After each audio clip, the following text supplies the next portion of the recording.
Before we begin today's seminar, I would request you to keep your cell phones in silent mode. Thank you for your kind cooperation. On behalf of the Department of Molecular Biology and Biotechnology, we welcome you to the special lecture on innovation in life sciences, opportunities to collaborate and grow together. We have with us our special guest, Dr. Santanu, Dasgupta, who is presently the Vice President, Head of Biology, Reliance Technology Group, Reliance Industries Limited. We would welcome the guests with flower bouquets. Flower bouquets would be presented to Dr. Santanu, Dasgupta.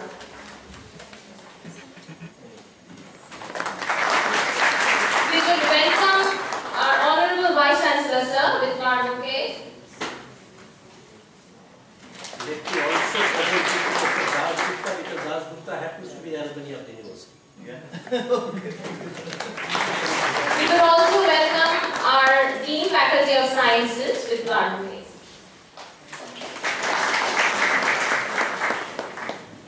Now I would request our Honorable Vice Chancellor, Professor Ratnalal Kamlu, to kindly welcome us.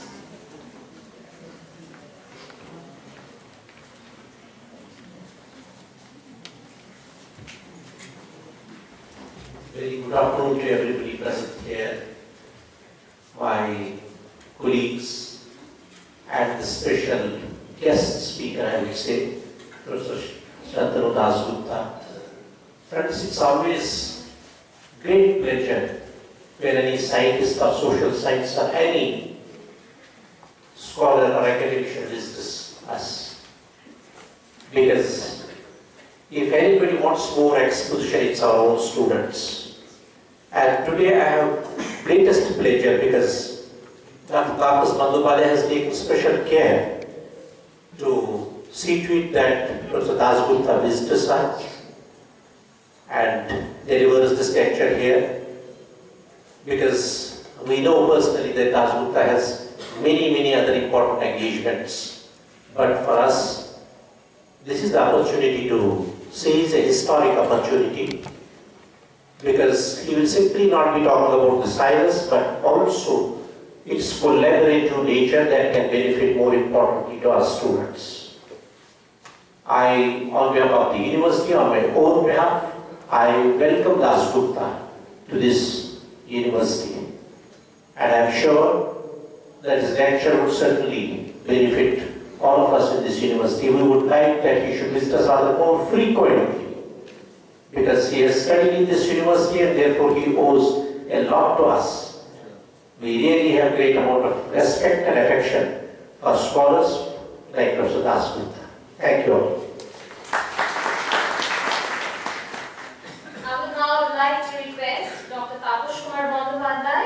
Department of Molecular Biology and Biotechnology, to kindly introduce the speaker.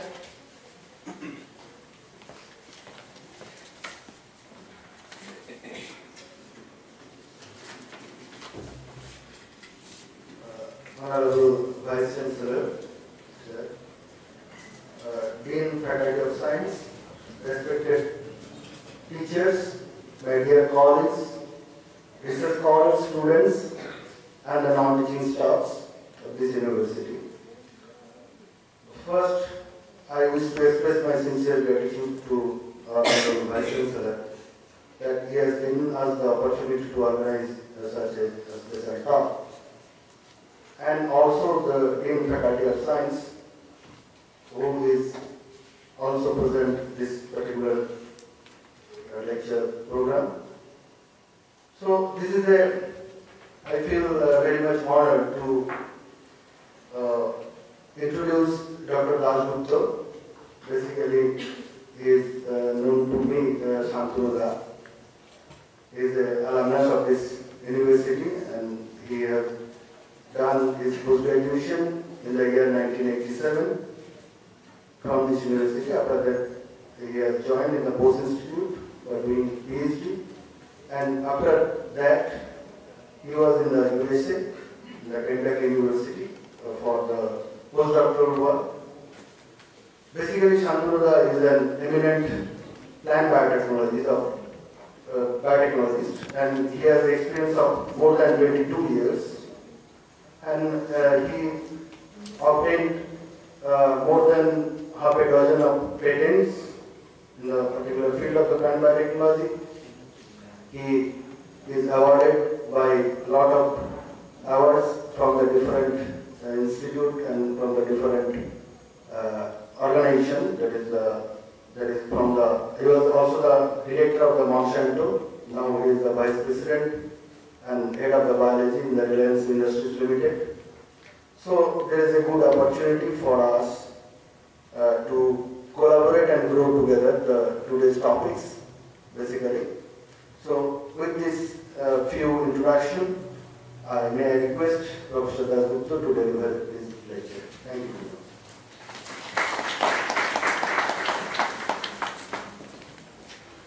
Thank you, Taposh. I'm not sure whether I deserve all the kind words you told about me. And good afternoon, everyone. I think you all had some good lunch, and maybe many of you are planning to take a nap, and I can guarantee you that I'm not allowed that. Okay. But no, before I start, I must thank Taposh and Professor Hamlu for organizing this. See, coming back to Kalyani, for me, it's not just a technical presentation and discussion. It's something beyond that. It's an emotional homecoming. As a part of my role in one point of my career, I used to travel across India. I went to many universities, institutes. I guess all agricultural universities in India for sure. I came to Bengal, Calcutta University, Vidhan Chandra Krishi Vishwavidyalaya, and then Durgapur NIT, and some other places. But somehow, I was not getting the opportunity to come to this university who actually planted the seed in me to think and practice science. So, thanks so much. I'm so happy to be here. Now, talking about, let me go open my, you don't have a collar mic, right? Do you?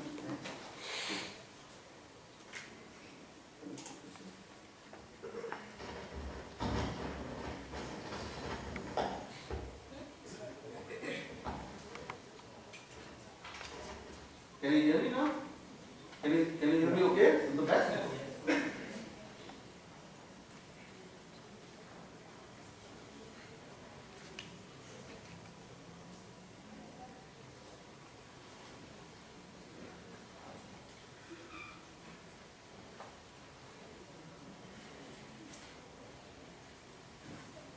Innovation in life science.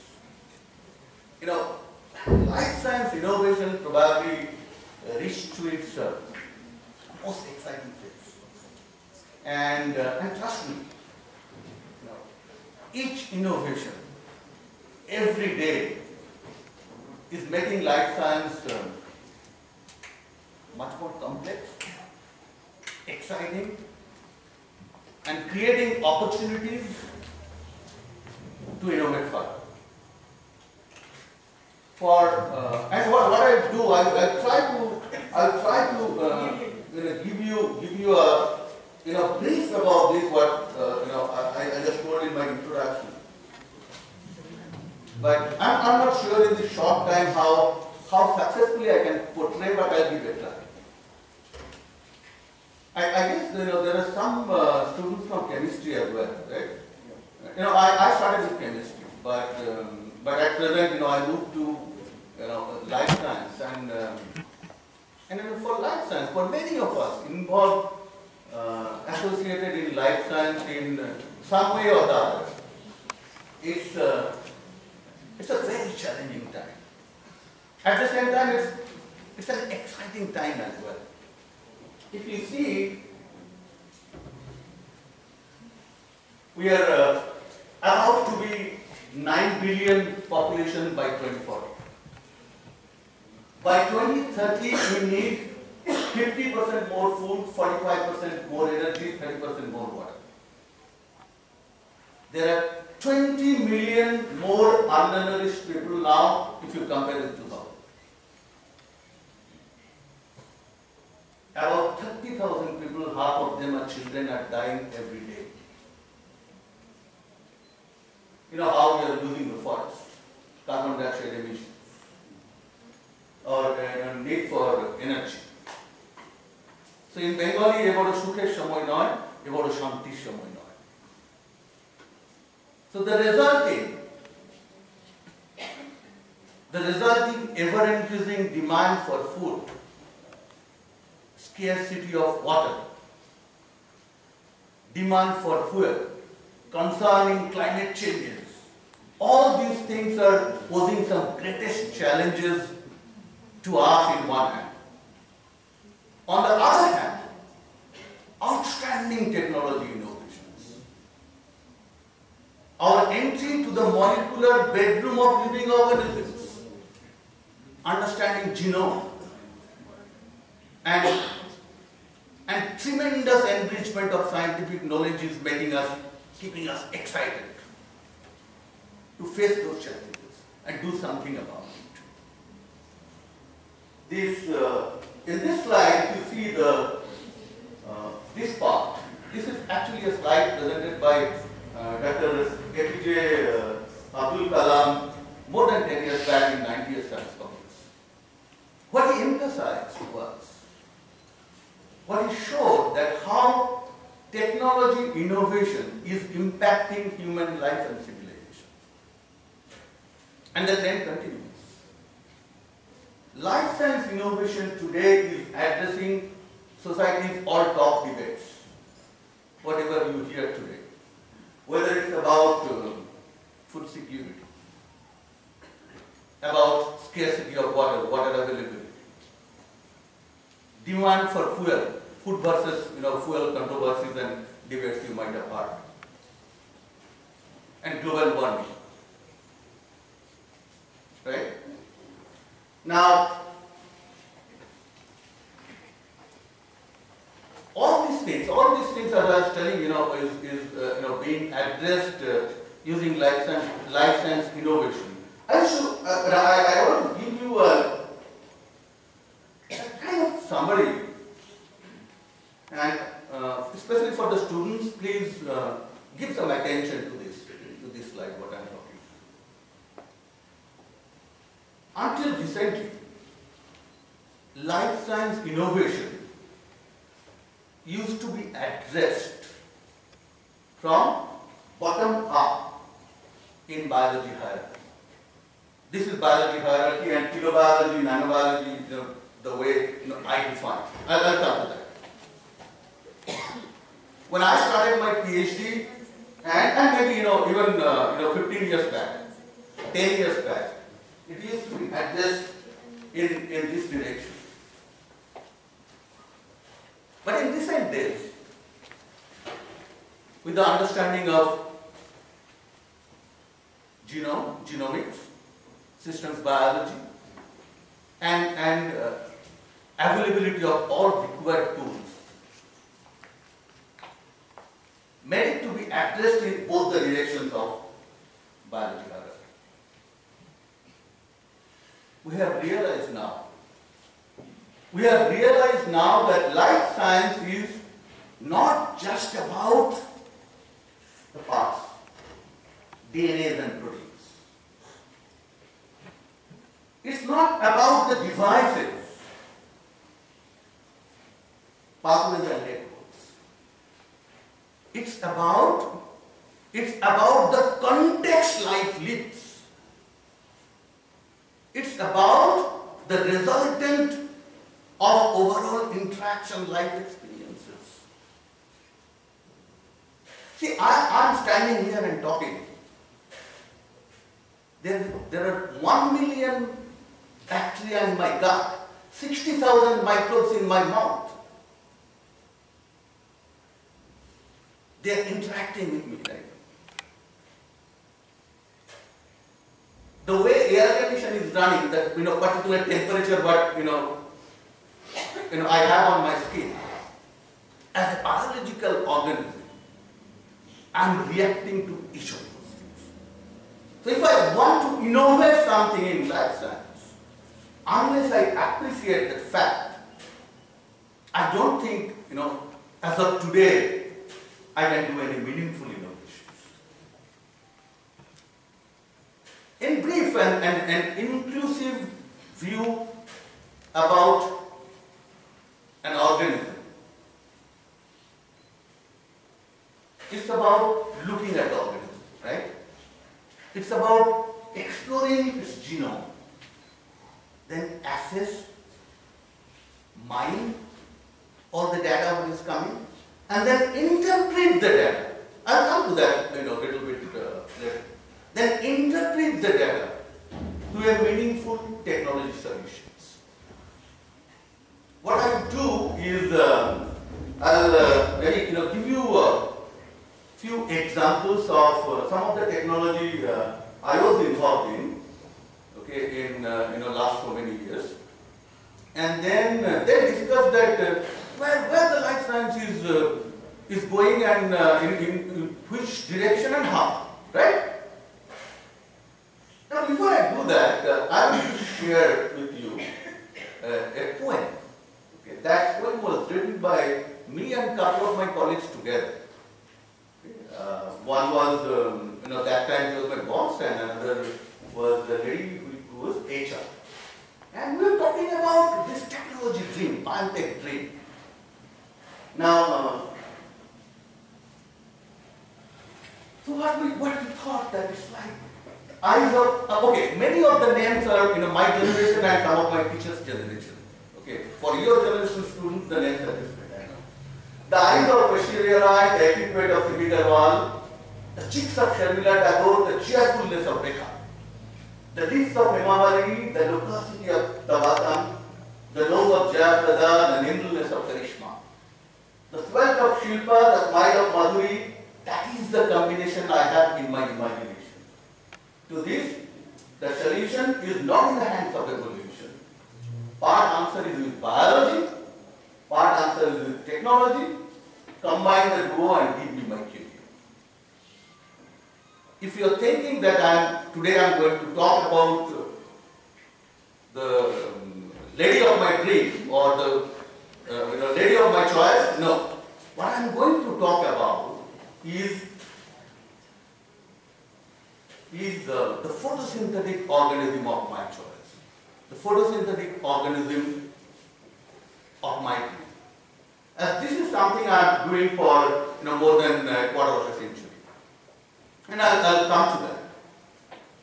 Now, what would be my dream of an organism? Photosynthetic organism, plant, the best example, right? How I want my plant to be? I want my plant to be resistant to all kind of biotic and abiotic stresses.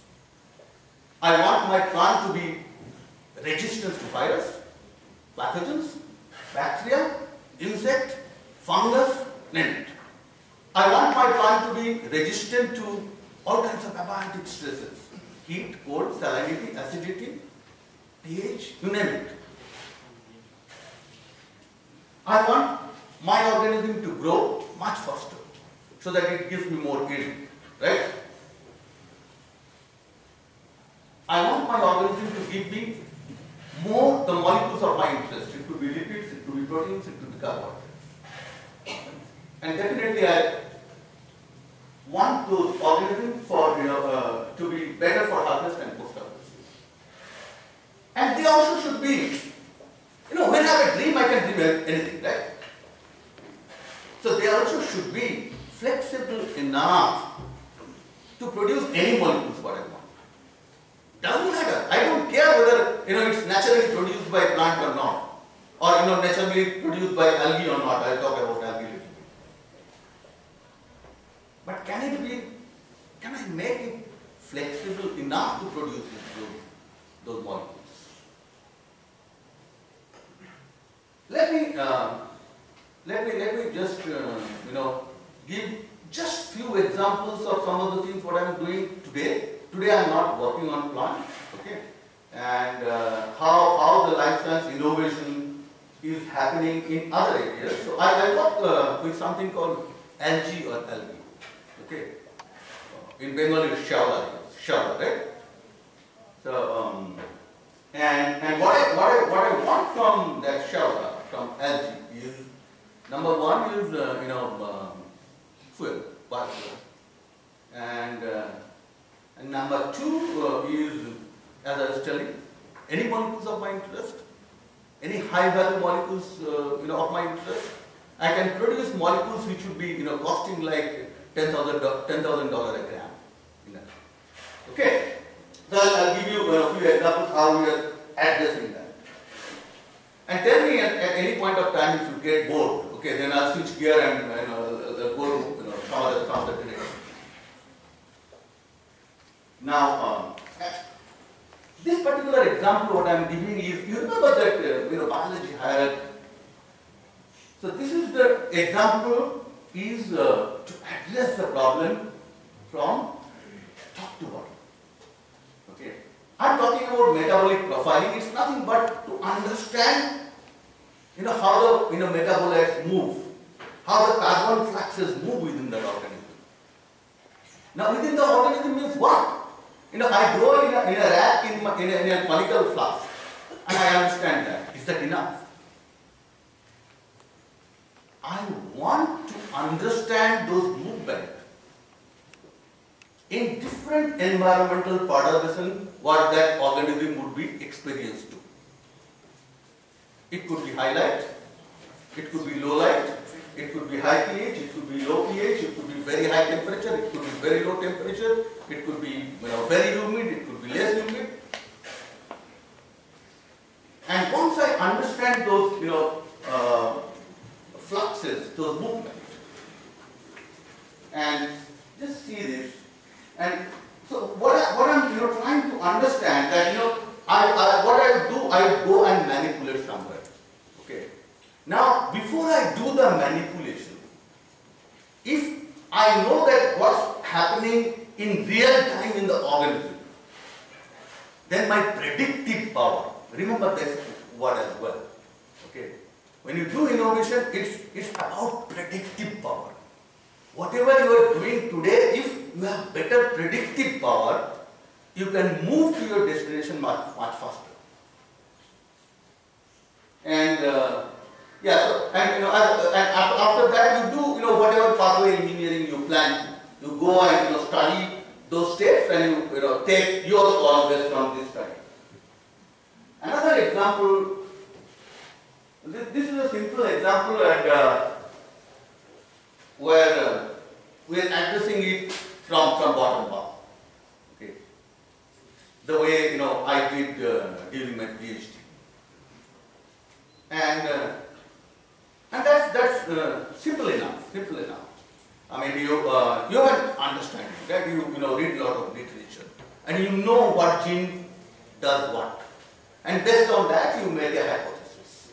And here the example is, if your intention is to increase lipid, so you need more fuel from that organism.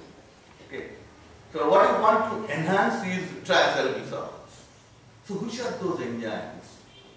Based on your literature, based on whatever background you have, you take those genes and you do overexpression or knockout, whatever you do, and see and check whether it's giving you more TAGs. This is another example what many of you probably have at least studied if you are postgraduate students. It's about microRNA, right? So very interesting. I started working on algae just a little more than 3 years. So I didn't have any idea. I mean, just in Bengal, in some ponds, I had seen them green. Okay, then I started, working. I started, looking at things in details. There are some animals in water.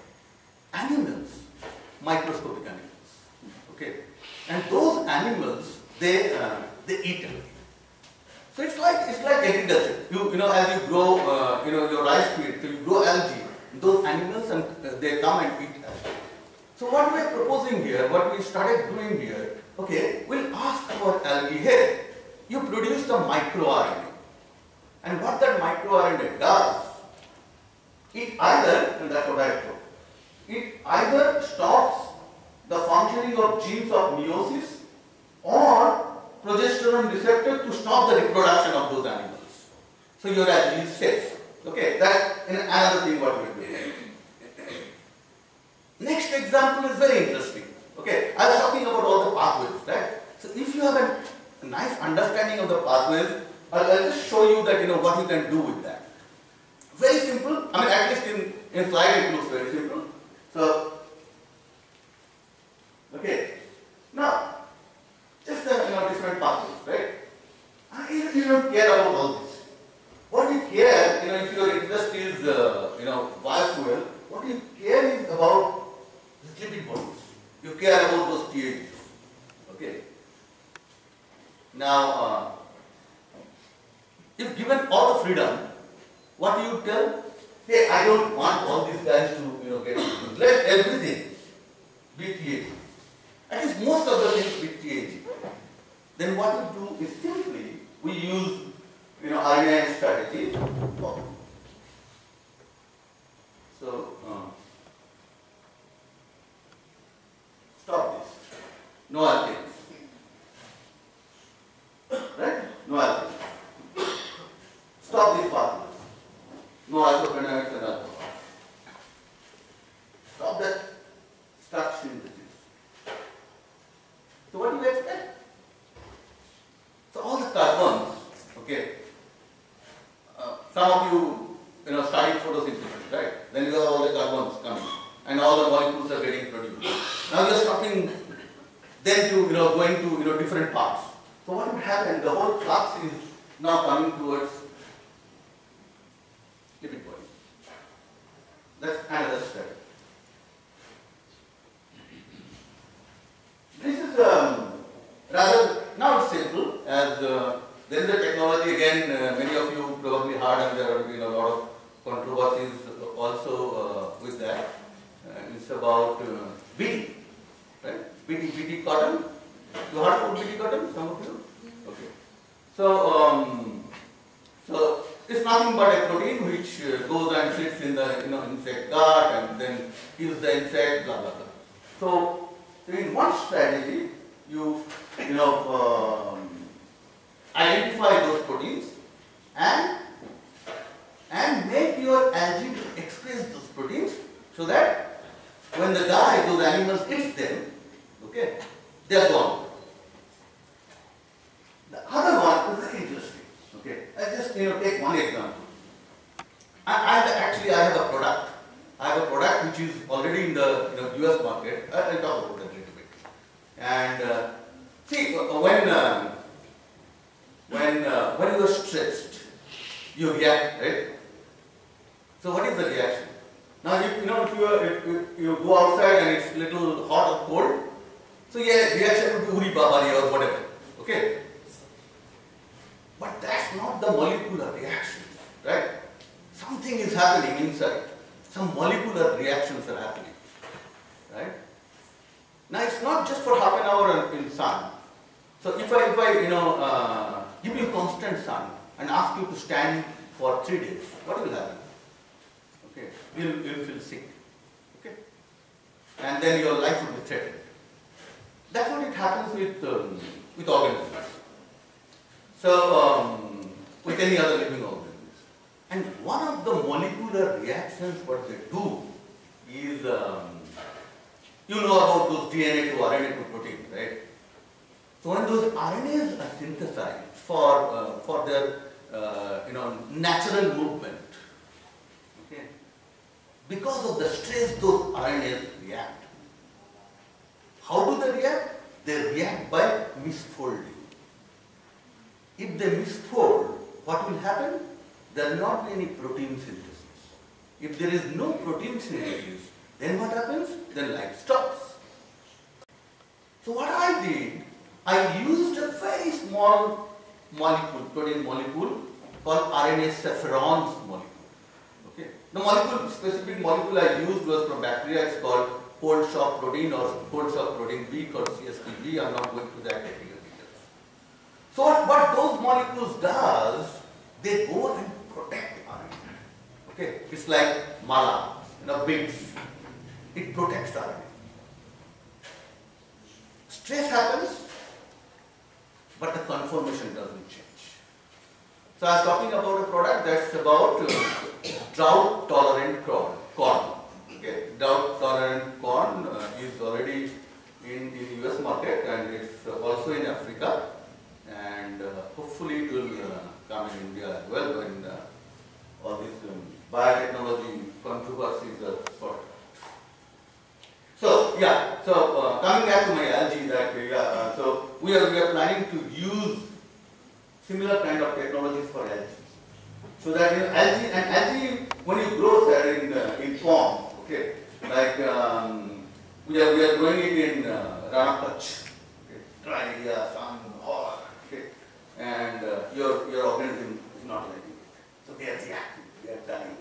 So what we are proposing is that can we give the similar kind of chaperone molecules to them, so that high temperature they have moving. That another technology. Next one is again from plant. This is done again by my lab long back, maybe I don't know, maybe 12, 15 years back in Bangalore. Okay, and see this rice plant. So interesting, right? What is this? 7 days. Don't give any water. Okay, this is control. See how it looks. And this is with gene. This is a kinase gene. Okay. As a lot of other development is going on. So I'm not able to tell you in detail. And that's number one. And the second is I left that company where I did my work. So it would not be good from my side to talk about that anymore. But this was something amazing thing had happened in rice, and during that time their interest was like corn and cotton and soya and so on and so forth. But I told them that you have to do it for India. I mean, India needs this kind of product where you need drought tolerant rice. Anyway, so next example, and I also have a painting on this. This is another interesting trait. Okay, this is transcription factor. Okay. So what happens, and I'll show you. So this is nothing but again, you don't have to give a lot of attention to this.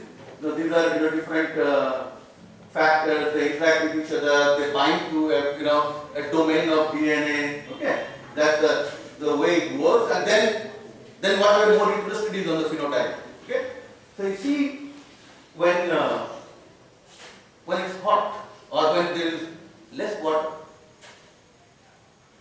There are people from botany as well. Okay, so that's the way they react, right? Leaf rolling. See here. This is with the gene. Most interesting is this. So with this gene, don't ask me how. Okay, we are still trying to find out that how. But even the leaf temperature, when you measure the leaf temperature, that is in your plant with trait is 2 degrees centigrade less. See this color. See, note this. Those bluish and reddish is towards the cooler temperature.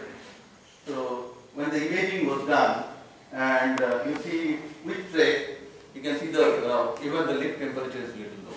So this kind of trait could be very, very interesting for all this weather change. I don't know. Maybe it's too much of a thinking, but who knows? Pretty useful. Okay, so I'll take a little pause here. Okay, and I mean there could be many examples that many people can come and talk, their studies. That's not important. You can read these things in any paper. Why I have to tell you? But what I must tell you is what is changing. Where the life science is moving. The way I did my research when I was in PhD. I cloned 5 genes. I sequenced them. I put some of them in my plant in 5 years. I was one of the most successful PhD students. I was very excited. I was very happy. Those days are gone. It's about testing hundreds and hundreds and thousands of genes. Okay, in a matter of few months. Just take this on. See this example. So I was talking about that. You design a protein. You identify a protein. Okay, that will kill your insect. So you want that protein to be expressed by your organism, so that anybody attacks, takes that protein and he dies. Now what that protein would be? You can do 10 years of research. But the way we have done, and many people are doing, okay, you have to test 10,000 proteins. If you want the most efficacious protein, if you want to test 10,000 proteins, in the classical way, you need maybe 10 years. Or do it in 3 months. So what I do? First I see, I read, I study that what is the mode of action I am looking at. Okay? Where the protein should go and bind. Do I have any idea about the receptor? How that receptor and protein should interact? Once I have that, I go to my computer, not me, my collaborator. I'll come to that collaboration. My collaborator, I tell him, hey, this is like drug discovery. This is the mode of action, this kind of interaction I want. Can you design some proteins for me? He designs 20,000 proteins for me. And he asks me, okay, these are your 20,000 sequences. He sends an email. What I do? I want those physical proteins to test, right? I use those 20,000 proteins. I order for DNA sequences. Somebody synthesizes it for me. I put it in E. coli. I express all the proteins in E. coli, and then I have live 20,000 proteins. Then I have to assay those 20,000 proteins. I have to test each of those proteins, how efficacious they are to kill my organism, to kill that enemy organism. So I do plate assay, simple plate assay where I can test 10,000 proteins. And then those efficacy data tells me, okay, Santanu, this is the protein most efficacious. Then I take that and move to my product. Right? Anybody had done any plant transformation? Any of you? Please raise your hand. Plant transformation?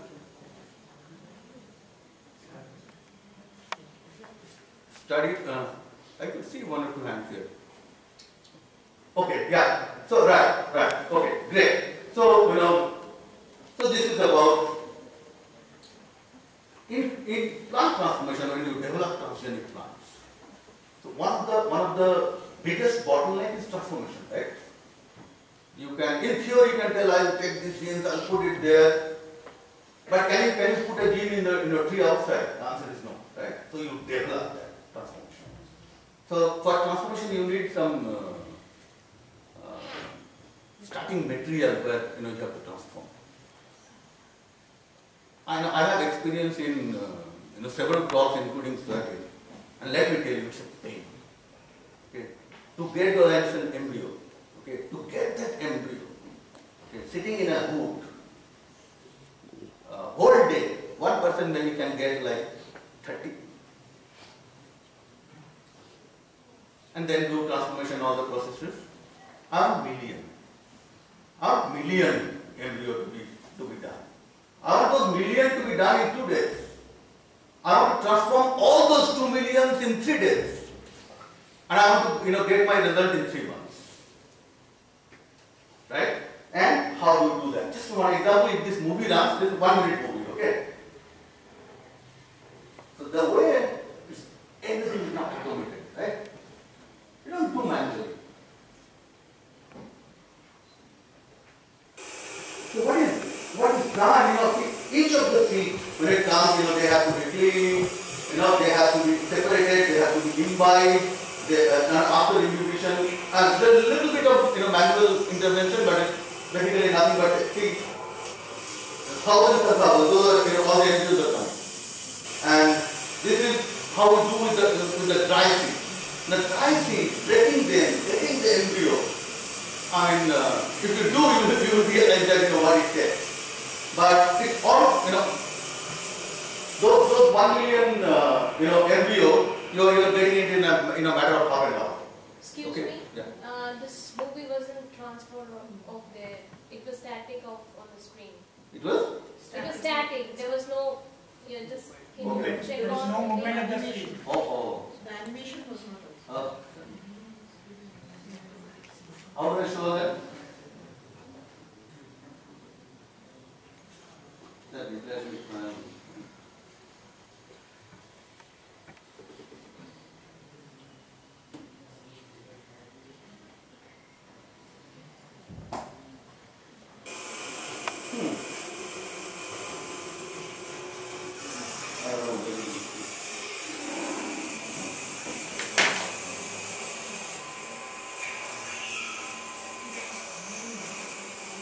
Is there any idea you can help? I have another 30-second movie and everybody must see that.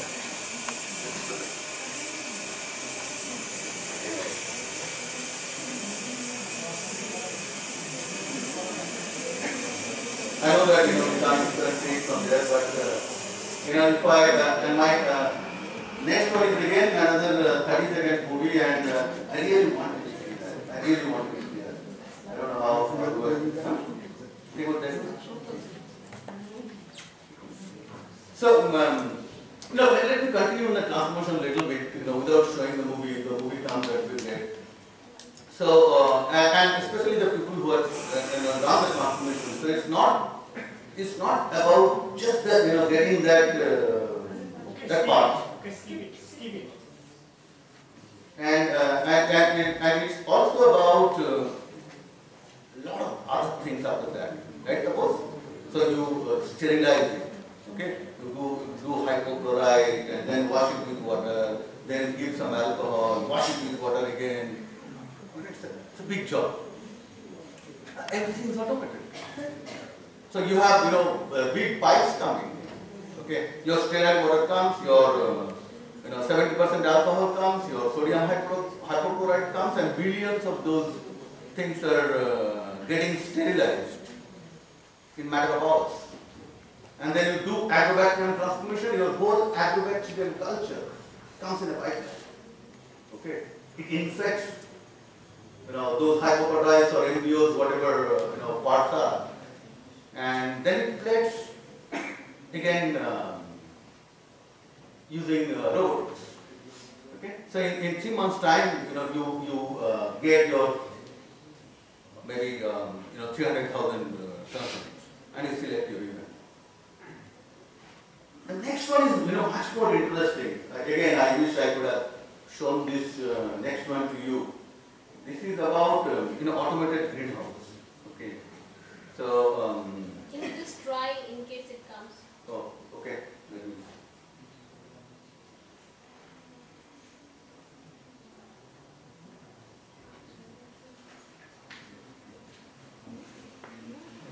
No, not done. Okay, so I'll tell you what's going on in this movie. So you have seen greenhouse, right? So in greenhouse you will have those pots, you have plants, you have experimental plants, and you do your experiment. Whatever.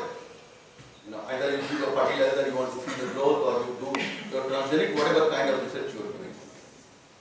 Now, again, you need manual intervention, right? You have human errors. You have people going and giving water. You have a position bias. You kept a pot here, another pot there. This is east-west, so that's southwest, and you are comparing pot 1 with pot 2. That's not correct. So in automated greenhouse, everything is taken care, and each of the plant, like every day, and that was in the movie, they come to a studio. Okay, they the conveyor belt, they stand, photograph is taken. That photograph, the whole image, goes to your computer system.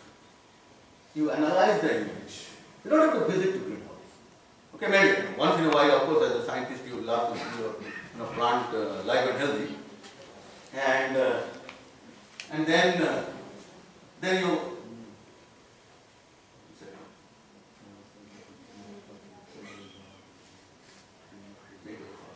Okay.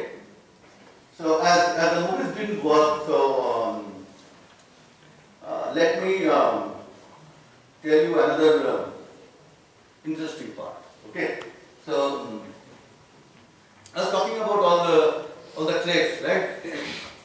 Resistance to biotic stresses, more lipid, abiotic stresses, more yield. So these are different traits. Okay. And now how these things are addressed? They're addressed through a pipeline. And many different things happens, right? Many different expertise comes. Okay. And when it moves, so you have to discover genes. What kind of genes you want. I'm talking about technology using genes. Then you have to transform it, optimize, develop the trait, integrate the trait, and ultimately do the field testing. And as it moves, it gets support from different enabling technologies. It could be protein production, molecular testing, transformation, genomics, protein science, systems biology, protein optimization, automated screening. When I was in Bose Institute, I was working on molecular biology, and I used to think that we molecular biologists would change the world. We don't care about biochemists, physiologists, taxonomists, botanists, classical botany, and then we realized, at least, maybe after 15, 20 years, I realized that if I want to win, I have to win it together. I have to work with the biochemist, I have to work with the taxonomist. That's what I'm doing now. I have to work with the physiologist in order to make the change. And that's the way this progresses. So today's science, number one, you can't do it alone. Okay. And if I'm in an university, I'm running my lab, I'm doing my research, I'm getting my publications, I'm doing it alone. Trust me that you can go to a stage, you can develop students. I'm not telling you, it's true for me as well. I learned my lesson. Okay. I was talking about those metabolic pathways. Okay. I don't do it. I just understand the principle. My collaborator in IIT Bombay, he does it for me. My taxonomy, I don't know what algae is. It's all green for me. I don't know what's the difference of nanochlorosis and Dunaliella. I hardly can spell those. But I have a taxonomist in Pune University, he does it for me. So unless we come out, okay, look for collaborations, help each other, I don't think, at least the science would move. And you see, I was talking about all these different functions and platforms. Now, what is happening is, becoming much more complex. So all these platforms, what I was telling you, what they are doing? They are creating data for you. They are creating data. What about, if it is about, physiology, about genome sequence, about, field performance, if it is agriculture, 10,000 acres of, field performance. It's a huge data. Protein interactions, protein profiles, if somebody does protein profiles for you, metabolic profiles, RNA profiles, imaging, I was talking about automated, greenhouse. Now, if you think, okay, so I remember another example. My guru, Professor R.K. Mandal, he is no more. Okay, one of the best scientists I have seen in my life. So he had once he was publishing a paper in Nucleic Acid Research or something, and he wanted to publish, give a secondary structure of an RNA. He didn't have any computer, right? So what he had done, he had taken different pieces of paper, and he wrote A, U, C, G, okay? And he, like Malagantha, he had put a string, okay? And then see, okay, A would interact with this place. So he puts them together. Okay? And once it's on his floor. Okay, he is leaving chest on the floor. And then he draws that in the pencil, then give it to the artist in Boston Institute. Can you draw a nice picture? And that gets published. But today, when you have this amount of data, okay, not only in your lifetime, maybe after 3 generations also there will be working on the data. So what you need is collaboration with IT, collaboration with bioinformaticians. So you can't do it alone. So life science sector, maybe other part of science as well, but I know a little bit about life science. That's creating tremendous opportunity for collaboration. Okay? And without collaboration, we cannot move. And this slide talks about how things move. Okay? If you want to bring it to a meaningful conclusion of the things what you have started, this is the way we address it. Okay? We have different phases. Discovery phase, where you work with hundreds and thousands of genes. You identify some genes, and you see the probability of success at this stage is less than 5%. Okay. Then you move to phase 1, where you do proof of concept. You take a model system, test them, and see out of those 5,000 or hundreds, how do they look. And from there, you get from lead, you move to phase 2, which is early development. I have shown some one picture as I was telling for last 3 years, I'm working on algae, so not. Otherwise, I declared that was a field picture, okay? And then you move to the advanced stage, okay? And ultimately click of commercialization and whatever you have planned to commercialization, and you get that. Right? So that's the way the whole thing moves, okay? And as I was telling that,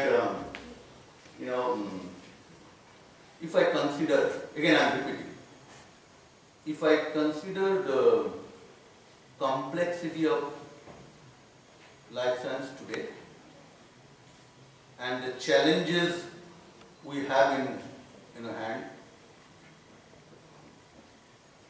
I must appreciate that we cannot do it alone. Collaboration is the key. To continue innovation,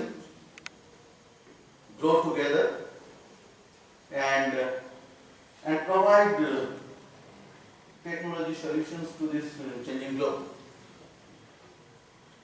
So with that, I think I'll stop and open for any question or discussion what you have. If you still have some energy left.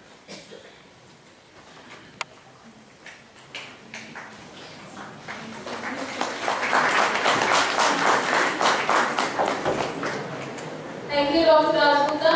Any questions can be addressed by sir? Anybody interested, please?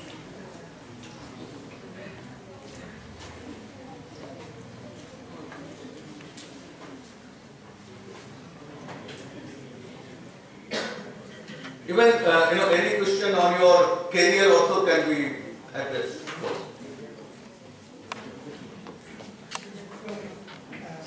Thank you very much, So you can switch Dr. on the mic Dasgupta. there. Yes. Switch on the mic there.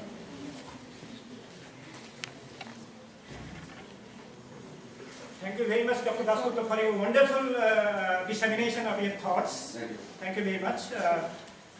Just in 2012, in Copenhagen Summit, Indian demand was equity and intellectual property rights in regard to the solution of greenhouse gas emissions. Okay, how could you relate the intellectual property rights and the depletion of the emission of the greenhouse gases by the industries. Are you talking about intellectual property right of your innovation, what you are doing, and that relation? I am not getting it.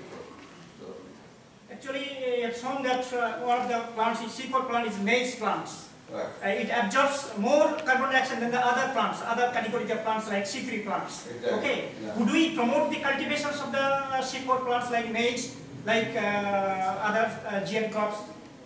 Right, right. No, that's a great point.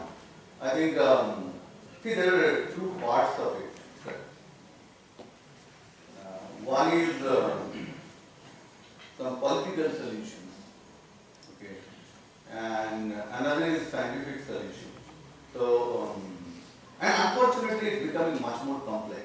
Okay, the way it used to happen earlier is not happening as because all these issues have come, and that's a genuine issue. But at present, whatever my understanding is, okay, I don't think we have any issues of not using more C4 plantation if we want. Okay, and but for the overall carbon emissions, that's a broader debate. So I'm not sure whether I can even address that. Yes, sir. Actually, whenever we are taking cues from nature, because nature's library is the most efficient and worthwhile pool of information, then why we are actually looking for developing a particular noble material for commercialization, for prospective exploitation in terms of commercial benefits, definitely we will ultimately our approach will be this is reductive. But if we have a look at nature's yield, which is the most efficient, time-tested laboratory, all processes, all techniques, all mechanisms, all algorithms evolved through nature's research and development. Definitely nature's way is synthetic. Then how can you ultimately take into consideration the integrated interactions of system that you pointed, and your approach is to reductive to some extent, because you are actually concentrating your approach by taking the tools of molecular biology and sophisticated nanotechnology, so on and so forth. Then how can you just make the trade-offs between this synthetic and reductive approaches? So I'm not actually making any trade-off. What I'm trying to do is understand nature more before I even do manipulation. That exactly my point was. That even, again, I'm not an expert, I'm not a medical expert, but if you see the way, all our medicine, as well, it's a disease and you just give a medicine. I don't think any medical researcher 10 years back, thought about, as I was telling, the millions of bacteria what I have in my gut and how they are communicating and interacting with me. Okay. So the point I was trying to make that today you have to, you can call nature, you can call systems, you can call context, whatever. So you have to understand that before you touch or you can use manipulate. I would not use the term reduction, but can I make things little better, but keeping the nature and systems in mind. Okay, which was not done earlier. But I think that's the realization it had come now, and that's the way people are moving.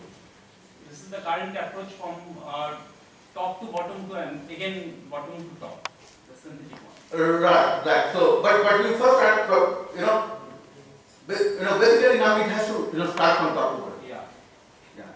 So. I have a question for you, Mr. Dasgupta. Yes, ma'am. You are coming from Reliance Industry, isn't it? And your lecture was, it gave us an idea which most of us know, of course many may not know, about the use of biotechnology in different aspects of improving crop, its production, its tolerance, etc. But as a teacher, I would like to know, as a man from industry, you're working on biotechnology, what do you have to offer to our students in terms of not only research collaborations, but also in terms of job opportunities? Because we hear many scientists, they come and they give us exposés on different kinds of sciences. Of course, we do relish it a lot. But you are, I think, one of the first who has come from an industry, and that to a topmost industry in the country. So we are always looking forward to some kind of exchange, and not only that, some kind of collaboration with our students. And I think we will be very much enlightened if we get some kind of feedback from you. How will it help us? Okay. And second thing, I just want to, it's on a lighter way. I was reminded of your poem when you recited that poem. I was reminded of everything, your idea of an ideal woman. So I was reminded of one anecdote which had occurred in the 1940s. It was George Bernard Shaw. He had said that I have a brain, and if I were to marry, or if I somehow there was a cross or there was a issue or an offspring between me and Marlon Brando, Marilyn Monroe. So if the result would have been the beauty of Bernard Shaw and the brains of this. So that exactly the reason I married a real beautiful woman. That was Taratha knows her. So I think we need also to think, on the other side. So going back to your, my most important point is the first. Going back to your first question, and I'm really glad you asked that question. Okay. In last 3 years, I interviewed more than 3,000 people. Last month I went to MIT. I interviewed 49 people at MIT in 2 days. Okay, and before that, around 300 resumes I screened. Now, get those applications and I screen them. Right. Now, how many applications I get from, forget about Kalyani, from Bengal, is very less. Now, the thing is, we need to expose, we need to adapt. Sure, I'll come to that point. I'll come to that point. One opportunity I got. Okay. The gentleman he was doing his PhD from Bose Institute. Nice guy. It's not as because he was from Bengal, but he was good. And I asked him. Generally, I take the second round interview after the first screening is done. So they had screened, and I was talking to him, and I told that, what did you do your master's? He told Kalyani University. And for that moment, let me tell you honestly, I got biased. I have to hire. I have to hire. My big guy, he's working for us. So those things are there, of course, But how do you do that? I mean, it's more of a two-way thing, right? I mean, I don't know whether you have any, placement office or something, okay? Or at least, and one of the reasons I'm visiting now is, again, I was here 25 years back and make this contact, and I want to tell all the students, okay, and I'm responding to ma'am's question. My phone number is 773-8182-179. This is my phone number. Okay. Any of you are interested to know about the career and opportunities, not only in Reliance, but any other industry if you have industry interest. Okay. Please send me a text, then call in, and I guarantee you I will call you back. Okay. Send me a text with your name and give the reference just as Kalyani University. Okay? And I guarantee I'll call you back. Okay? And we'll, and anyway, I am available tomorrow as well. So that's my number. If any of you tomorrow morning wanted to talk to me, send me a text. Okay? I'll tell you, where to meet. And I'm open. I'm keeping the time for you. So, madam, that's the only way we can do that. Can I have your card so that I can circulate it among Oh, definitely, I'll give the card. But I don't have so many cards, that's what, So just one card to me and Sure. I'll get the information to Definitely, down to them. 100%. So, any other question from you, the students?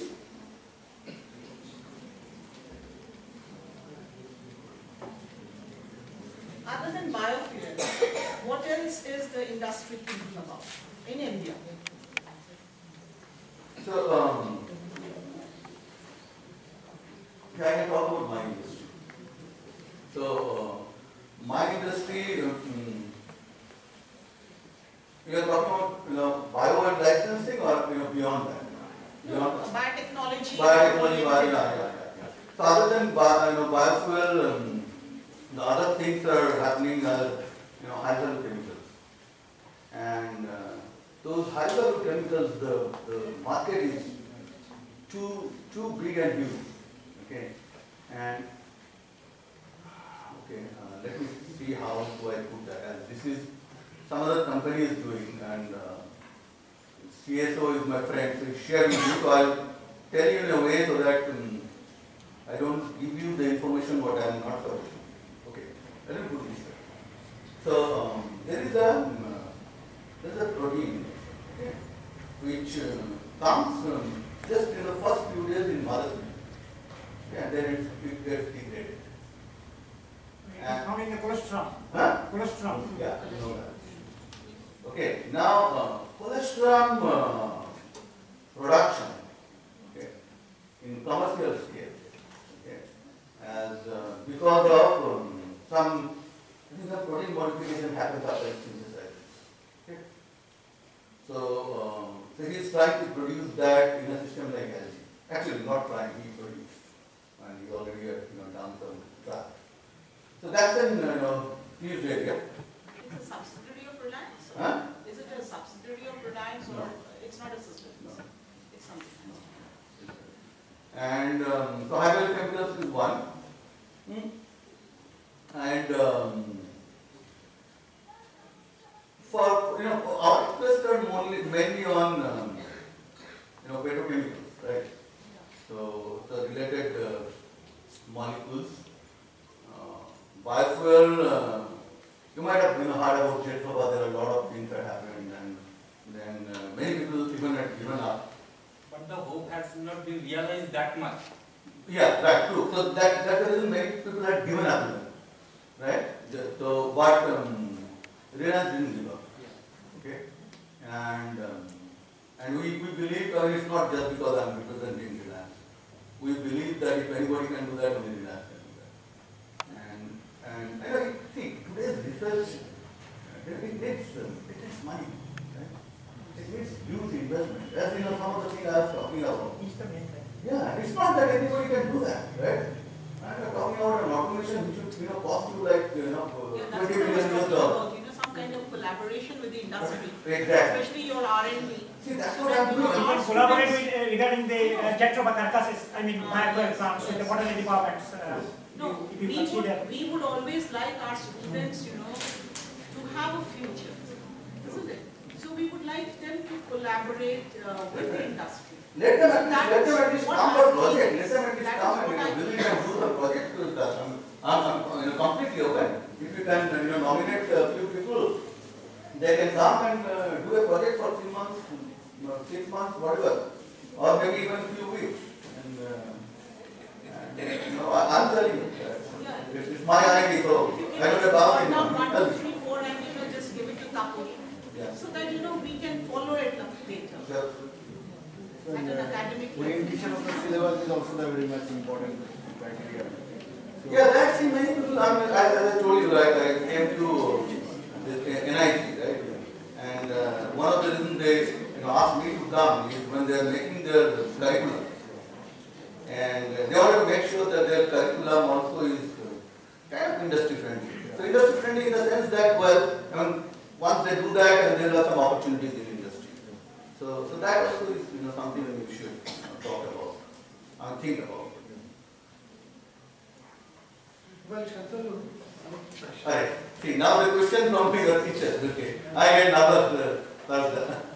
Okay, go I ahead. think as your video did part, Yeah. so your whole automation, that is the addition of chloride and the heat shock and the cold shock and the phenotypic expression, all these are going on in this system. Is it so? No, No, not all. transformation. So Right. Transformation for the steps. first is transformation to put the gene.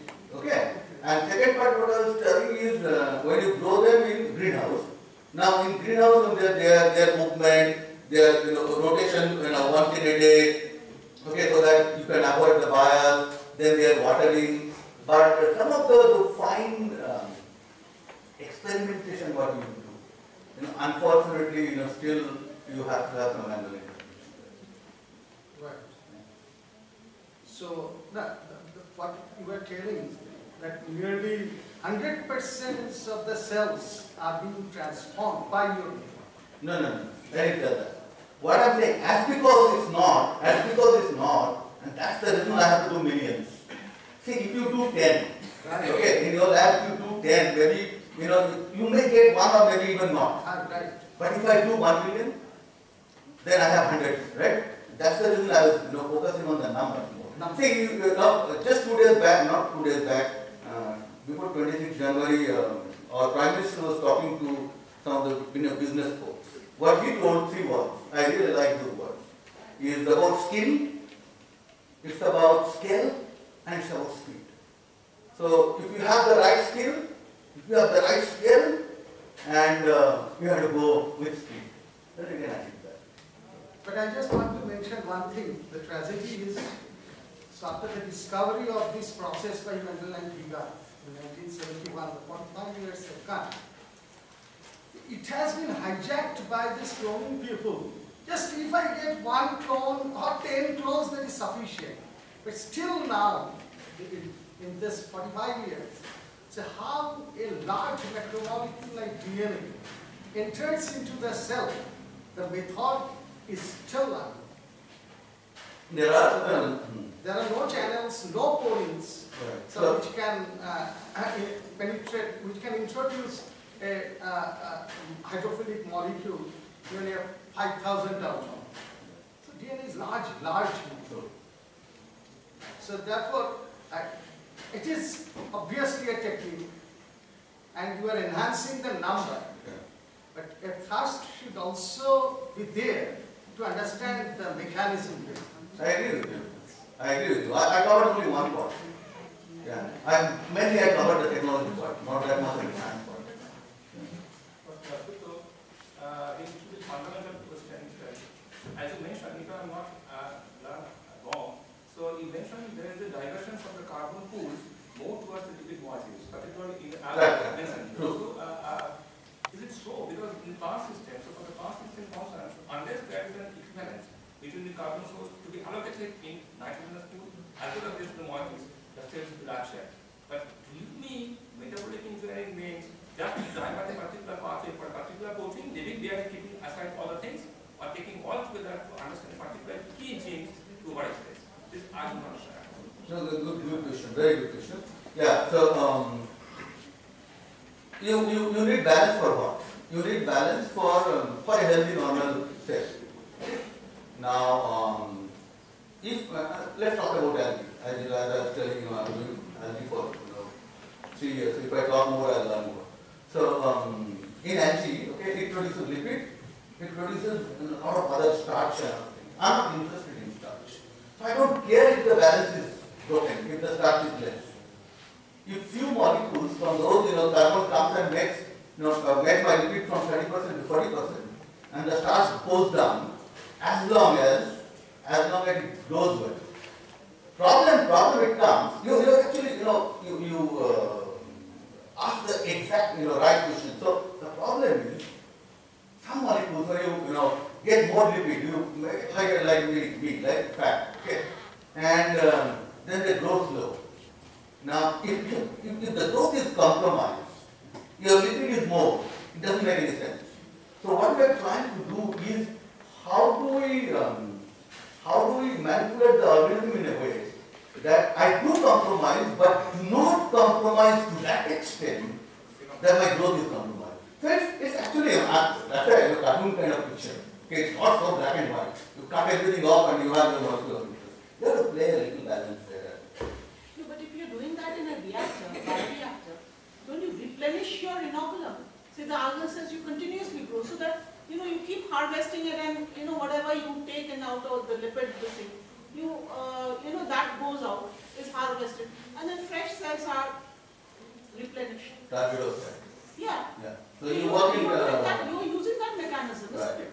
So another great point. And that answers your question. Another great point. So if you do it in a tubular bed, in a reactor, no, it's not. It is not for the sake of your common life. No. It's only for your target. Only for the target, and again, ma'am, that very interesting point is this. Yeah, it's fermented, it's tubular bed, and we are doing that as well. But the fuel what I am talking about, if I say that I want to produce biofuel, where all Indian cars, 20 years from now, will run in my algae biofuel, I cannot do it in a fermenter. It's not possible. There is something called capex OPEX, right? My capex would make that fuel to cost $600 a barrel, which as of today is $45 a barrel. So who will buy my fuel? So I have to do it in in land. Again, land is an issue. I cannot do it in agricultural, regular land. I have to do it in marginal, use seawater, not the regular fresh water. I cannot afford fresh water.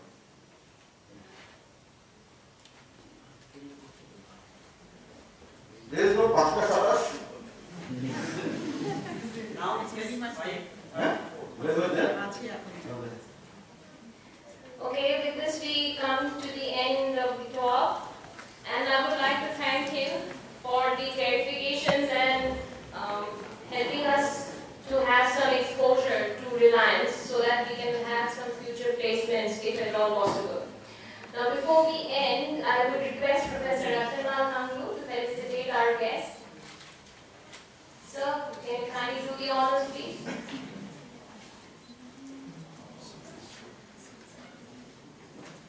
It's embarrassment.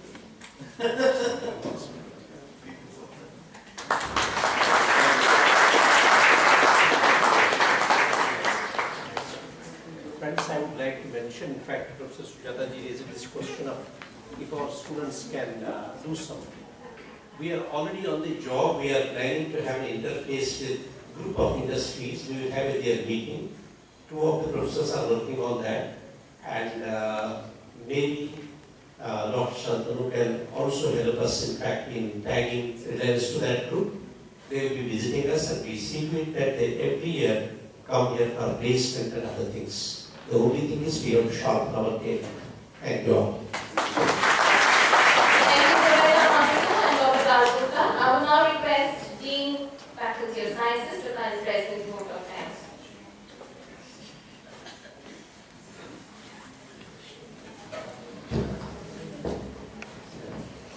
His Excellency, Professor Anand Hendu, our Honorable Vice Chancellor, Dr. Santanu Dasgupta, my friends, my students. I am not worthy to comment on any biotechnological aspects that we have addressed from the lecture of Dr. Santanu Dasgupta. And literally, I do not practice biotechnology, but I definitely believe that 21st century is the century of the life sciences. And life sciences not only gives us sufficient tools, not only gives us sufficient awareness, it also provides us habitations, it also provides medicines. I remember 2 killer diseases. One is AIDS and another is the cancer. I definitely believe that with the help of the physicists, with the help of the chemists, and life sciences collectively will solve the problem. Just like say Taxol, which is produced from the bark of the new plants. And definitely just like Taxols, several cancer drugs will be discovered by the biotechnologists, and definitely chemists, physicists will help us. Thank you very much. Thank you all. On top of the list, I thank the Department of the Biotechnology for organizing such seminars. I thank all the students, notification officers, and faculty members of the department. Thank you.